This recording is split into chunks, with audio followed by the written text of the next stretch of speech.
예, 여러분, 계속해서 잘 지내고 있죠? 지난 시간에는, 우리가 이제, 루터 다음에 오는 이 스위스에서의 또 다른 이 종교 개혁, 먼저 이 츠윙글리에 의해서 이제 시작이 되고 칼빈에 의해서 더 이제 발전이 됐습니다만은, 이 스위스 종교 개혁, 이 루터파와 다른 개혁주의 종교 개혁을 시작한 이 츠윙글리, 지난 시간에 우리가 이 츠윙글리의 삶을 대략 살펴봤습니다. 그리고 이 시간에는 그의 신학 사상을 한 5가지로 그 특징을 한번 살펴보도록 하겠습니다. 여러분, 무엇보다도 먼저 이 츠윙글리의 종교개혁은 이 루터의 종교개혁과 상당히 달랐다라고 하는 것을 우리가 이미 한번 확인했습니다. 그죠? 루터는 그 탑에서의 경험, 이 이신칭의 경험, 그죠? 이 구원을 받음에 있어서 이 우리의 어떤 선행 행위가 중요한 것이 아니라 우리의 믿음이 중요한 것이다. 이 이신칭의를 루터가 경험하고서 나름대로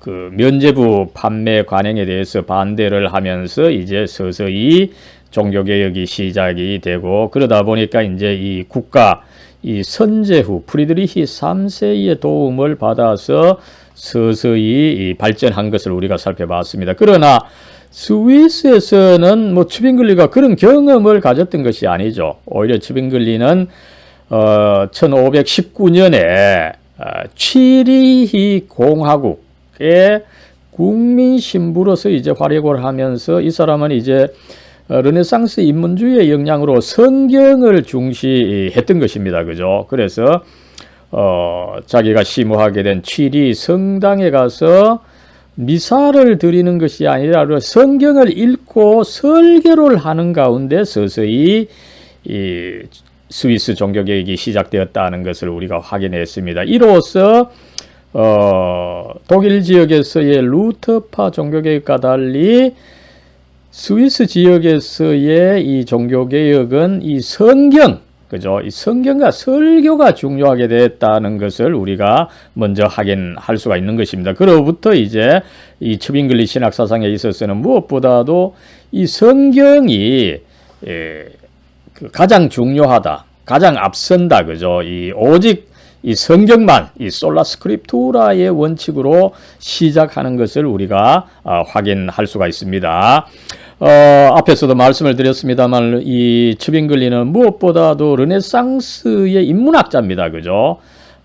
이 성경의 그 원어가 되는 이 그리스 헬라어를 먼저 배움으로써 성경을 자기가 읽고서 나름대로 느낀 바가 있어서 이것을 이제 설교를 함으로써 서서히 종교개혁이 시작하고 익어갔다는 것을 우리가 알 수가 있습니다. 이로써 츠윙글리는 이 기독교의 근원은 성경이다. 그죠? 그 이후에 발전된 교회보다 성경이 앞선다. 그죠? 교회의 전통과 교황의 결정보다 더 중요한 것이 성경이다. 이것을 이제 깨닫게 되는데, 이것은 그 교회의 전통과 이 교황의 결정을 중시하는 이 가톨릭 교회의 입장과는 반대가 된다. 이것을 우리가 알 수가 있는 것입니다. 그랬을 때 여러분, 이 츠윙글리가 이제 성경을 읽었습니다. 그죠? 그런데 읽고 보니까 사실상 교회가 그렇게 가르친 것보다는 이해가 될 수 있는 것입니다. 그래서 누구에게나 이 성경은 쉽게 이해될 수가 있다. 그죠? 굳이 교회가 이 가톨릭 교회는 그것을 교도권이라고 합니다. 이 성경을 이해하고 그것을 교리로 만들어서 가르칠 수 있는 이 권리, 교도권이 오직 교회에만 있다. 그죠? 이거 없이 평신도가 성경을 읽는 것은 혼란스럽고 이단이 될 수 있는 것이다. 이렇게 해서 평신도들이 성경을 읽지 못하게 한 이런 역사가 있었는데 츠윙글리는 그것을 반대했던 거죠. 그래서 자기가 썼던 이 67개 논제의 1조에 이것을 명시함으로 해서 성경 자체가 중요하고, 또 성경은 누구에게나 쉽게 이해될 수 있는 것이다. 이것을 주장했던 것을 알 수가 있습니다. 나아가서 잠깐 뭐 살펴봤습니다만, 그죠? 이 소세지 사건이죠, 그죠?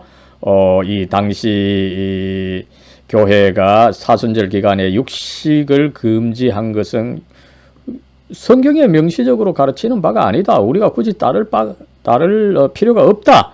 이것을 주장했던 것을 우리가 알 수가 있습니다. 이런 전통을 하나 보여주는 것이 여러분, 이 츠빙글리가 이제 국민 신부로서 활약했던 이 그 나름대로 이 로마네스크 양식의 육중한 이 취리의 이 그로스민스터 이 취리 대성당이죠. 이게 이제 원래는 가톨릭 성당이었습니다만, 그죠? 이제 종교개혁을 받아들이면서 이 개신교 교회로 변화하게 되는데, 그 변화를 잘 보여주는 것이 바로 여러분 보입니까? 이 설교단입니다.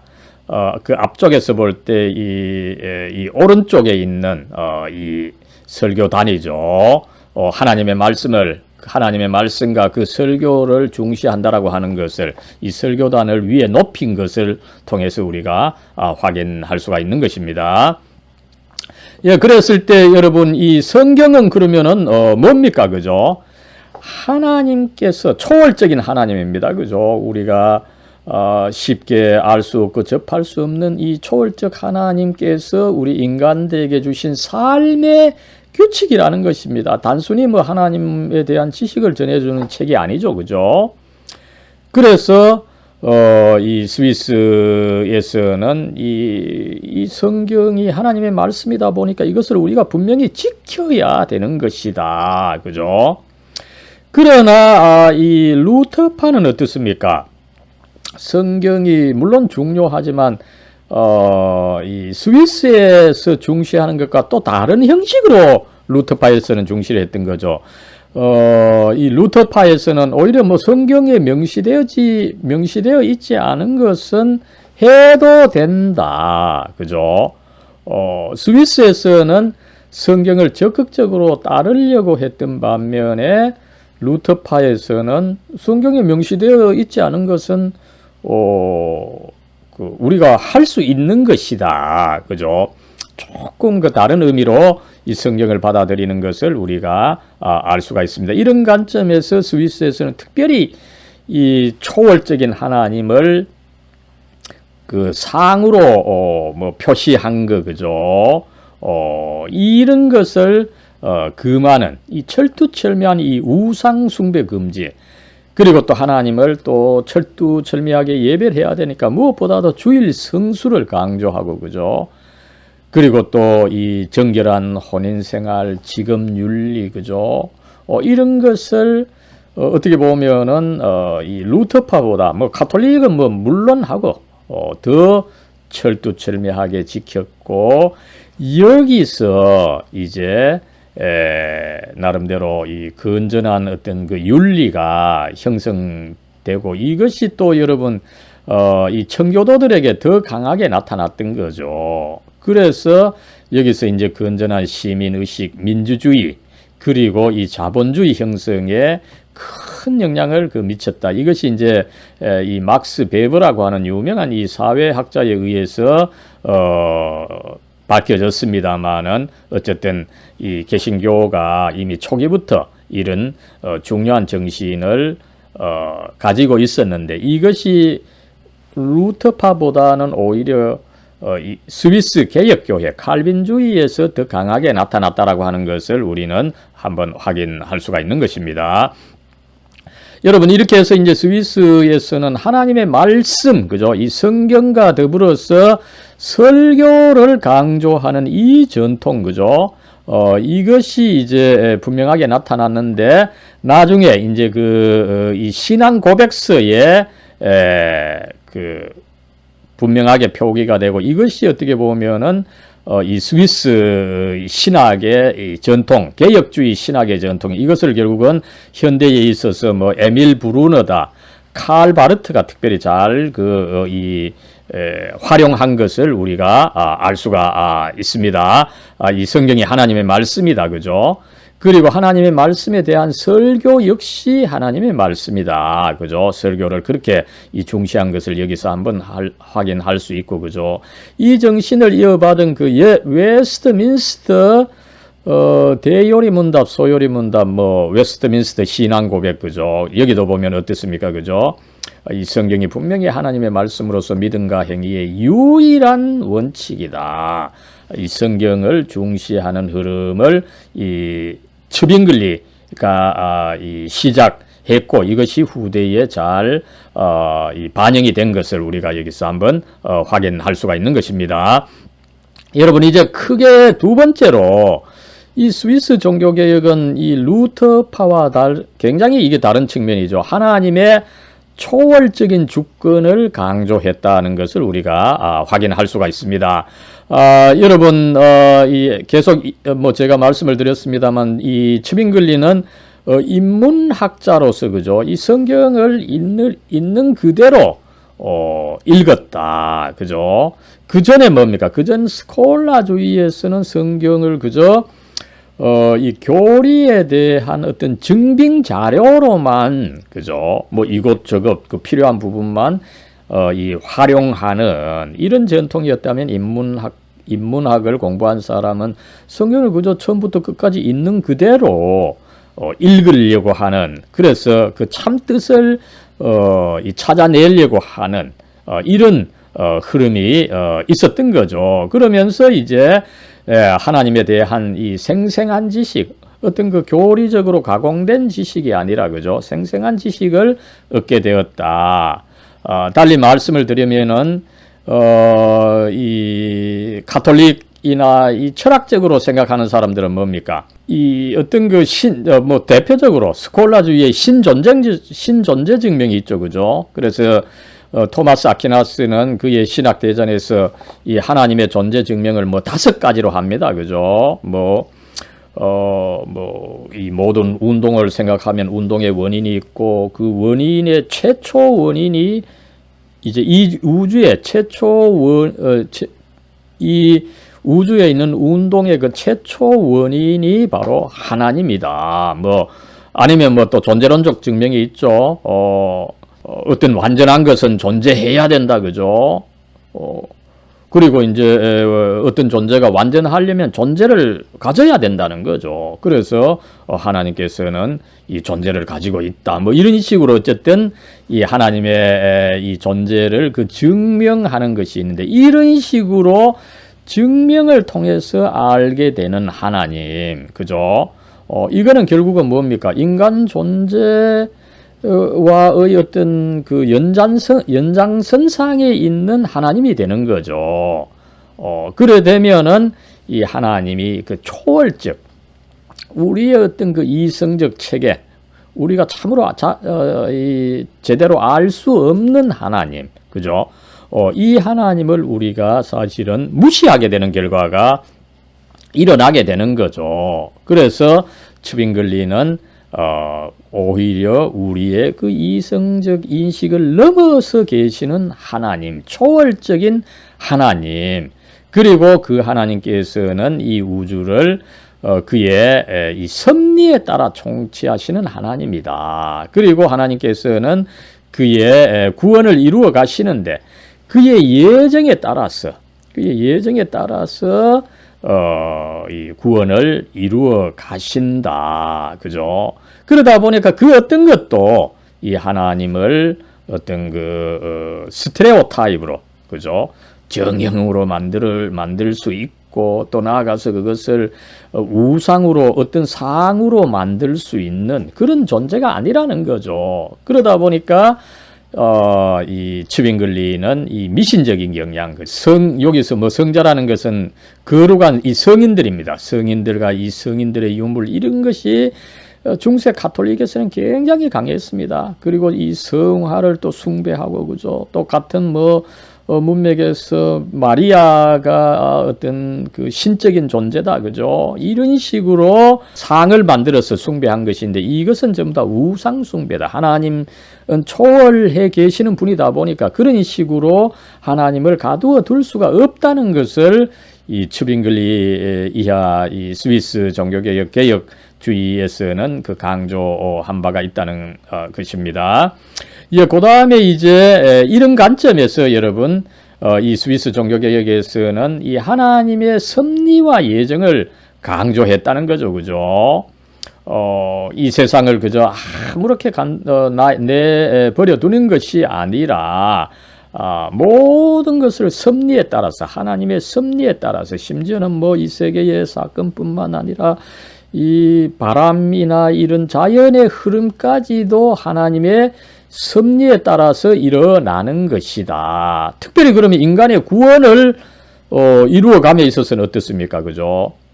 여러분이 구원받고 내가 구원받고 이렇게 되는 것은 이게 중요한 일이다 보니까 아무렇게나 뭐 단순히 뭐 내가 믿으려고 결단해서 나에 의해서만 이루어지는 것이 아니다. 오히려 하나님의 결정이라는 거죠. 특별히 그 하나님께서 이미 만세전에 하신 그 결정으로서 예정에 따라서 우리가 신앙을 갖게 되고 구원을 받게 되고 또 이렇게 구원받은 것은 결코 또 취소되지 않고 견인이라 그러죠. 견인이 되어서 끝까지 결국은 성취가 된다. 그죠? 이 하나님의 강력한 역사와 이 구원 드라이브를 강조했던, 그래서 하나님의 주권을 강조하는 이런 흐름을 우리가 한번 확인할 수가 있는 것입니다. 그러다 보니까 뭡니까? 여러분, 이 하나님의 초월성을 강조하다 보니까 같은 문맥에서 예수님을 생각할 때에 그리스도의 신성과 인성, 그죠? 뭐 교파에 따라서 어떤 데서나 그리스도의 인성을 강조할 수도 있지만, 이 스위스 종교개혁에서는 하나님의 초월성을 이미 강조했다 보니까, 그죠? 같은 문맥에서 그리스도를 가르침에 있어서도 그리스도의 인성보다는 신성을 강조한다라고 강조하고 있는 것입니다. 그랬을 때 어떻습니까? 여러분, 그리스도께서 이제 하나님 우편에 앉아 계시는데, 그죠? 하나님 우편에 앉아 계시는 예수 그리스도를 생각할 때 그리스도의 인성은 그 하나님 우편의 그 공간을 차지하고 있다는 거예요. 그리스도의 인성은 여전히 어떤 그 피조성이 있을 수가 있다는 거죠. 그죠? 그렇기 때문에 그리스도의 인성은 하나님 우편의 어떤 그 공간을 차지하고 있고, 오히려 그의 신성, 곧 성령이죠. 그리스도의 성령이 오히려 편재하고 있다. 여기에 비해서 루터파는 그리스도의 인성을 강조하다 보니까 이 그리스도의 인성이 편재하고 있고 그것이 이제 또 성찬에도 공재하고 있다, 이렇게 가르치죠. 이건 이 성찬론에서 다시 한번 이야기를 하겠습니다. 예, 그래서 이제 이 성찬에 그리스도께서 육체적으로 임재하는 것은 있을 수가 없다, 그죠? 왜냐하면 그리스도의 그 육체성, 그 인성이라고 하는 것은 하나님 우편에 그 일정한 공간을 차지하고 있기 때문에 편재하고 있지 못하고, 그래서 성찬에 뭐 화채달지 공절할지가 이 불가능하게 된다는 것을 츠빙글리는 가르쳤던 것입니다. 여러분, 이런 점에서 이제 이 츠빙글리 신학을 비롯해서 이 스위스 개혁주의, 물론 이것이 칼빈에게 잘 반영이 됩니다만, 그죠? 이 신학 원리가 하나 나오게 되는데, 중요한 신학 원리죠. 유한한 것은 무한한 것을 수용할 수 없다, 그죠? 무한한 것이 더 중요하다, 유한한 것보다, 그죠? 여기에 비해서 이제 루터파에서는 꾸준히 이 유한한 것이 무한한 것을 수용할 수 있다, 이 입장을 고수하고 있는 것을 우리가 알 수가 있습니다. 유명한 라틴어 이 구절이 여기서 나왔죠. 이 피니툼 non capax infinity라고 하는 이 유명한 이 신학 원리입니다만, 하나님의 초월성을 강조하는 이 흐름에서 이 신학 원리가 나왔다는 것을 우리가 한번 확인할 수가 있는 것입니다. 예, 그 다음에 여러분, 이제 이 츠빙글리의 신학의 특징 크게 세 번째로는 이 성만찬에 관한 이 가르침이죠. 이 성찬, 그죠? 이 성만찬은 그리스도의 몸과 피를 상징하며 그리스도의 희생을 회상하는 것이다. 기념하는 것이다. 여기서 이제 이 첩인글리의 이 성찬에 대한 이해가 이제 기념설이다. 이렇게 이야기되고 있습니다만은 우리가 한번 확인할 수가 있습니다. 여러분, 그랬을 때 이제 이 가톨릭의 견해와는 다른 것이죠. 가톨릭에서는 이 성례가 사실은 구원을 일으키는 것이다. 구원의 원인으로 봅니다. 그러나 첩인글리는 이미 구원이라고 하는 것은 뭡니까? 하나님의 예정에 따라서 이미 일어난 것입니다. 그죠? 이미 일어난 것을 내가 재확인하는 것이지 내가 성례를 받음으로써 구원이 일어나는 것은 아니다. 그죠? 이것을 가르친 것이라고 하는 것을 우리가 확인할 수가 있는 것입니다. 예, 그래서 다시 말씀을 드리면은 구원은 이미 예정에 따라서, 그죠? 하나님의 예정에 따라서 이미 제가 믿음을 가질 때 이미 일어나는 것입니다. 그죠? 이것을 다만 나중에 성도들 앞에서 공적으로 확인하는 것이지, 내가 성찬을 받음으로써 혹은 그 전에 세례를 받음으로써 구원이 일어나는 것은 아닌 거죠. 이미 예정해 주신 것에 따라서 내가 믿음을 가질 때 이미 구원이 일어난 것입니다. 이것을 다만 공적으로 확인하는 것이 세례다. 굉장히 다르게 가르치고 있는 것을 우리가 확인할 수가 있는 것입니다. 나아가서 이 첩인글리는 그죠? 이제 내가 이미 이 믿음을 가졌는데 이 믿음을 가지게 된 것은 하나님의 예정에 따라서 가지게 되고, 그래서 참 믿음을 갖게 되면 이미 구원은 일어났고, 이것을 이제 공적으로 확인하면서 또 어떤 의미가 있습니까?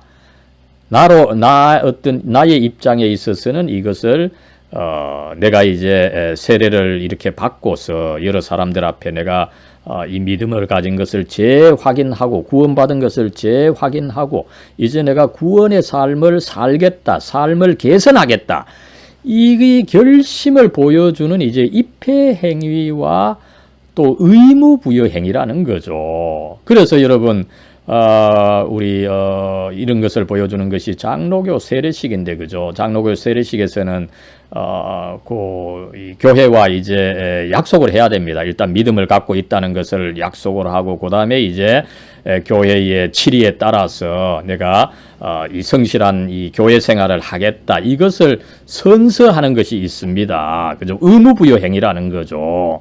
그래서 이 세례가 가톨릭의 세례식과는 굉장히 다른 의미를 갖게 된 것을 여기서 우리가 한번 확인할 수가 있습니다. 그랬을 때 이제 성찬을 이해함에 있어서는 그죠?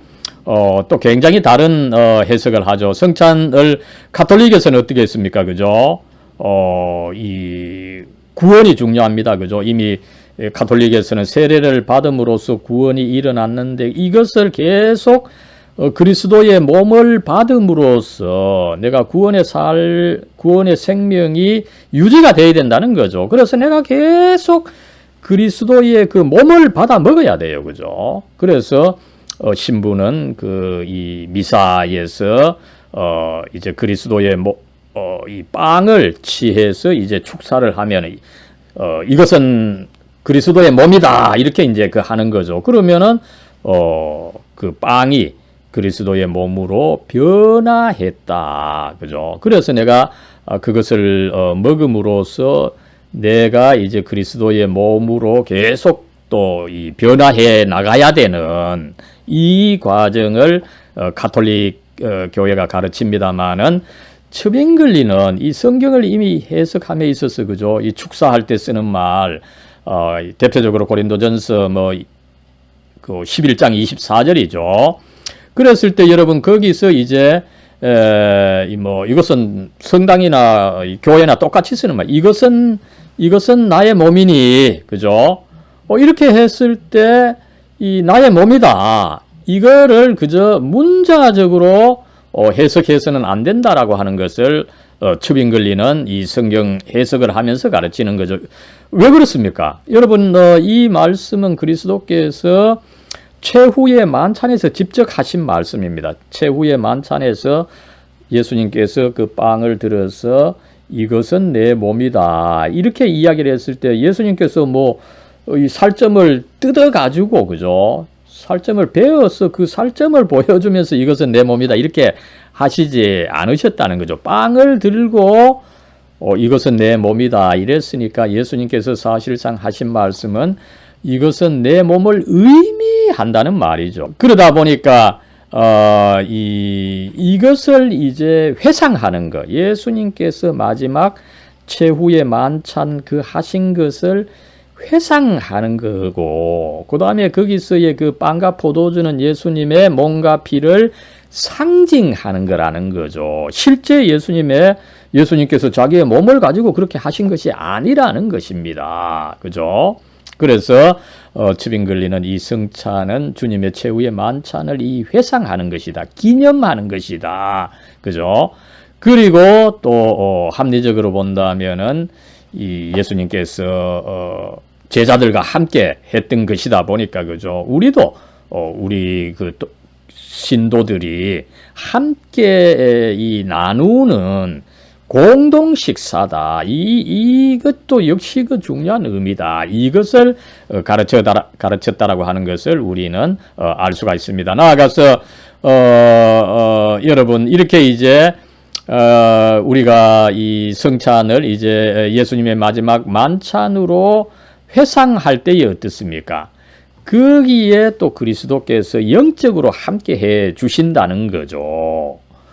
그래서 이 츠빙글리가 이 성찬이 그 최후의 만찬을 회상하는 것이다라고 했을 때 그것이 전혀 의미가 없는 것이 아니라고 하는 것을 츠빙글리가 가르친 것을 알 수가 있는 것입니다. 이렇게 해서 이 츠빙글리는 나름대로 이 성찬론을 이 가톨릭 교회와 완전히 다르게 재해석합니다만 여기에 앞에서 말씀을 드렸던 것처럼 이 그리스도에 대한 이해와 연결되어 있다는 것을 우리가 한번 확인할 수가 있는 거죠. 여러분, 예수님께서는 승천하셔서 하나님 우편에 앉아 계십니다. 지상에서의 그의 몸은 없습니다. 그죠? 그렇기 때문에 지상에서의 그의 몸은 없는데 그 없는 그리스도의 몸이 성찬에 현존한다는 이 가톨릭 교회의 화채론, 루터의 이 공제론, 이것을 받아들일 수가 없다. 이것을 우리는 확인할 수가 있는 것입니다. 그래서 뭐 앞에서도 이야기를 했지만 어쨌든 이 성찬에는 또한 회상하지만 그런 가운데 그리스도께서 이미 또 이 신성을 가지고 계시기 때문에 영적으로 또 현존하고 있다. 이것을 또 받아들일 수 있기 때문에 이 성찬에 중요한 의미가 있다. 이것을 가르친 것을 우리가 알 수가 있습니다. 여러분 앞에서 한번 제가 보여드렸던 그 유명한 이 성찬에 대한 이 루터와 츠빙글리의 이해 문제죠. 루터는 나름대로 이제 이 그리스도의 인성, 그죠? 유한한 것이지만 거기에 무한한 것이 포함될 수 있다. 그죠? 그래서 루터가 이 이게 중요하다. 여기에 그리스도께서 함께 할 수 있다. 이렇게 했을 때 츠빙글리는 아닙니다. 그리스도께서는 무한한 분인데 어떻게 그 유한한 것에 묶여 있을 수가 있습니까? 하늘에 계십니다. 그죠? 이 판화는 아마 더 일찍 제작된 것이라고 볼 수 있는데 여기서 루터가 이제 밑에 있는 빵을 가르칠 때 그죠? 츠빙글리는 더 막 강하게 두 손을 들고 아닙니다. 그 하나님 그리스도께서는 하늘에 계십니다. 그죠? 이것을 강조한 그 그림을 우리가 알 수가 있습니다. 예, 여러분이 또 하나 이제 다른 것은 이 유아 세례의 문제죠. 그죠? 또 나아가서 이 세례라고 하는 것은 일종의 이 하나님과 성도의 그 계약의 표지다. 언약의 표지다. 이것을 강조했던 것을 알 수가 있습니다. 여러분 이제 다음 주제로 다뤄야 되는 것이 스위스에서 이렇게 이제 츠빙글리 종교개혁이 일어나니까 앞에서도 말씀을 드렸습니다만 츠빙글리는 계속 이제 그 취리 시의회 국가와 함께 종교개혁을 해 나갔습니다. 그죠? 여기에 조금 더 과격한 사람은 신약 성경에는 교회가 국가와 함께 한 것이 없다. 그죠? 오히려 교회가 국가와 결별해야 된다. 그러면서 굉장히 그 강한 종교개혁을 부르짖었던 사람들이 이제 제세례파입니다. 그죠? 그래서 이 츠빙글리는 자기의 신학을 형성해 나감에 있어서 한편으로 가톨릭 교회, 다른 한편으로 이 제세례파와 논쟁을 하면서 자기의 신학을 발전시켜 나간 것을 알 수가 있습니다. 그죠? 어떻습니까? 가톨릭 교회는 이 세례가 이 죄를 없이 하는 권능, 이 세례가 구원을 일으키는 권능이 있다. 그죠? 가톨릭 교회에서는 세례 받으면 구원 받았다. 그죠? 우리 개신교에서는 이제 예수를 믿으면 구원받는다 이러지만 가톨릭 교회에서는 세례 받아야 구원을 받는다. 그죠? 이렇게 이야기하는 것이 있습니다만은 아무쪼록 이 가톨릭 교회가 이 세례를 구원의 원인으로서 제시한 반면에 그죠? 제세례파는 더 이제 과격하게 그죠? 죄 없이 성결한 삶을 살겠다. 그것을 서약하는 것으로 인정합니다. 그죠? 여러분 서약하려면 어떻게 해야 됩니까? 그 서약의 내용을 이해해야 됩니다. 믿음이 있어야 됩니까? 그러니까 제세례파에서는 그 믿음 없이 서약을 알지도 못하고 서약할 수도 없는 유아들은 세례를 받을 수 없다. 그래서 제세례파는 유아 세례를 거부하는 이런 사태가 있었던 것입니다. 그러나 어떻습니까? 한편으로 가톨릭 교회가 이 세례를 구원의 원인으로 보는 것도 잘못이고 다른 한편 제세례파는 이렇게 이 세례가 서약인 것으로 보지만 어떻습니까? 서약하고 내가 그것을 지키기 위해서 산다면 어떻게 됩니까? 율법주의로 떨어질 수가 있다는 거죠. 그래서 츠빙글리는 한편으로 가톨릭 교회, 다른 한편으로 이 제세례파의 세례론을 거부하게 된 것을 우리가 알 수가 있습니다.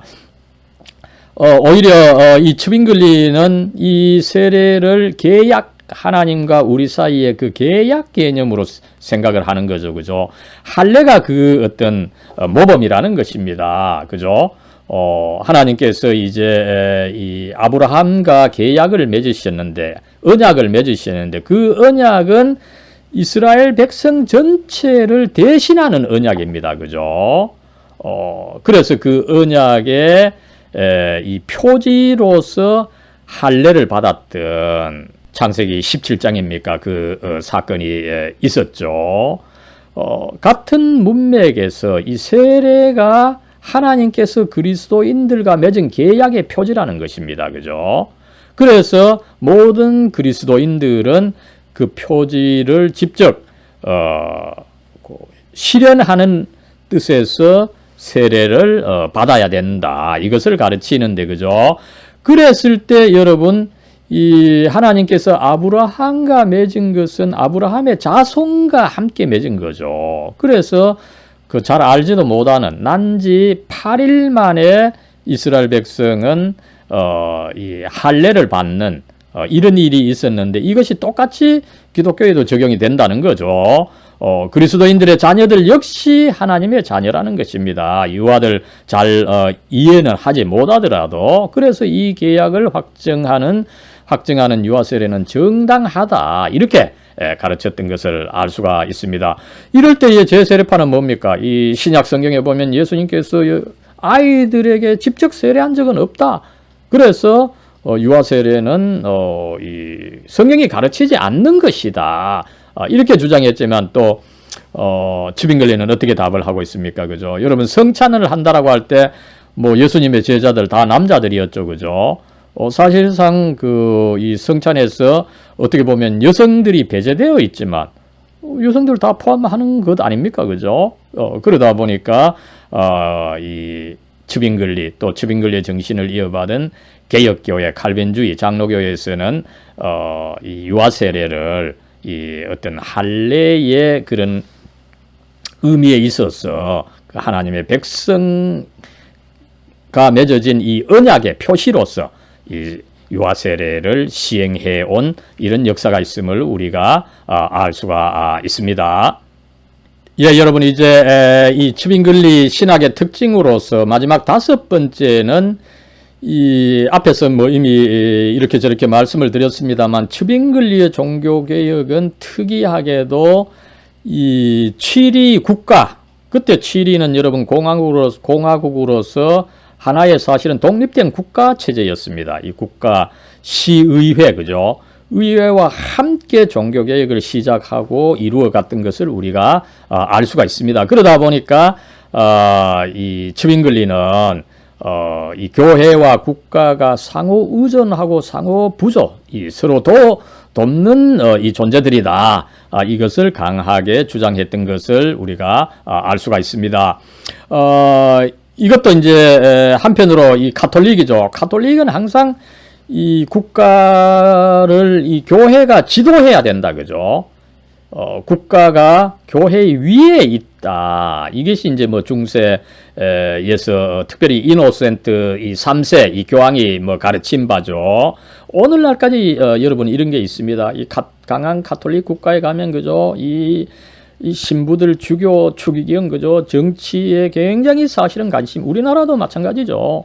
여기에 비해서 이제 제세례파는 흥미롭게도 어떻습니까? 그죠? 앞에서도 이미 말씀을 드렸습니다만 국가를 사실은 인정하지 않아요. 그러다 보니까 이 국가에 봉사하는 이 공무원직도 사실은 거부한 이런 역사가 있는 거죠. 그러면서 이제 또 철두철미하게 전쟁을 반대하고 그죠? 이런 정신을 이어받는 파 중에 하나가 사실은 여호와의 증인인데 그죠? 그러다 보니까 이제 이 집총 거부하게 되고 또 뭐 군대를 아예 거부하게 되는 이런 흐름이 우리 주위에서도 일어나는 것을 우리가 알 수가 있습니다만 그죠? 이런 것이 다 이 초기 제세례파에서 나타났다는 것을 우리가 알 수가 있습니다. 국가 역시 하나님에 의해서 세워졌다는 거죠, 그죠? 그래서 국가 역시 그 하나님의 주권적인 이 통치 아래에 있다. 그죠? 그리고 이 정부가 뭐 또 공연히 세워진 것은 아니고, 그죠? 인류의 평화와 그 안정을 위해서 하나님 자신에 의해서 제도화되었다는 거죠. 물론 이 제도의 형식이 뭐 어떨 때는 뭐 조금 민주주의 형식으로, 사회주의 형식으로, 또 민주주의에서는 또 뭐 조금 보수적인 형태로, 진보적인 형태로 다양하게 나타날 수 있지만 이 국가의 제도 자체가 사실은 이 하나님에 의해서 제도화되었다. 이것을 강조하고 있는 것을 우리가 알 수 있고요, 그죠? 그러다 보니까 그리스도인들도 이 공직에 나가서 좀 도와주고 또 공직에 높은 사람이 되면은 또 교회를 좀 지지해주고 이렇게 해서 또 교회는 국민의 도덕을 또 높이고 이렇게 해서 교회와 국가가 함께 나아가야 아름다운 이 교회를 이룰 수가 있지, 그죠? 국가의 도움 없이 교회가 뭐 혼자 있달지, 그죠? 또 교회가 뭐 호시탐탐 어떤 이 국가를 또 지배하는 식으로 생각할 필요가 없다는 거죠. 그래서 나름대로 이 그리스도인들이 국가의 봉사에 힘을 써야 된다, 그죠? 나아가서 또 국가는 어떻게 해야 됩니까, 그죠? 아무렇게 하지 않고 하나님의 말씀에 따른 선한 법률에 따라서 또 국가를 다스려야 한다는 거죠. 그리고 츠빙글리는 만약 국가가 하나님의 뜻에 반한다면은 이 시민들은 또 불복종할 수 있다. 이것을 가르친 것을 알 수가 있어서 나름대로 이 스위스에서는 이 교회와 국가의 건전한 이 상호 의존, 상호 부조 이것을 가르쳐서 여러분 이 뭐 스위스야말로 사실은 국방과 모든 부분에 있어서 이 최고 이 수준에 있다는 것을 알 수가 있죠. 여러분 이 사진이야말로 그 츠빙글리의 이런 정신을 잘 보여주는데 그죠? 취리에 있는 이 츠윙글리 동상이라고 합니다만 츠윙글리의 이 정신을 잘 보여주는 거죠. 그죠? 이렇게 이제 오른손으로는 어떻게 됩니까? 그죠? 가슴이죠. 요 심장 부분이죠.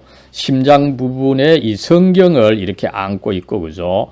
그 다음에 왼손으로는 이렇게 이제 이 칼을, 뭐 그 당시는 이 칼을 사용했으니까, 그죠? 그래서 어떻게 보면 이 성경을 통해서 교회를 지도하고, 나름대로 또 이 무력을 통해서 국가를 또 이끌어가고, 그죠?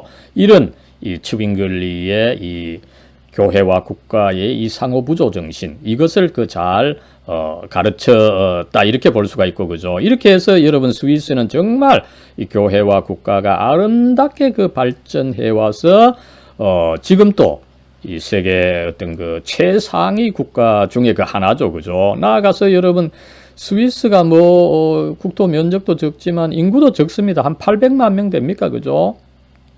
세계에서 가장 강한 국방력을 가지고 있죠, 그죠?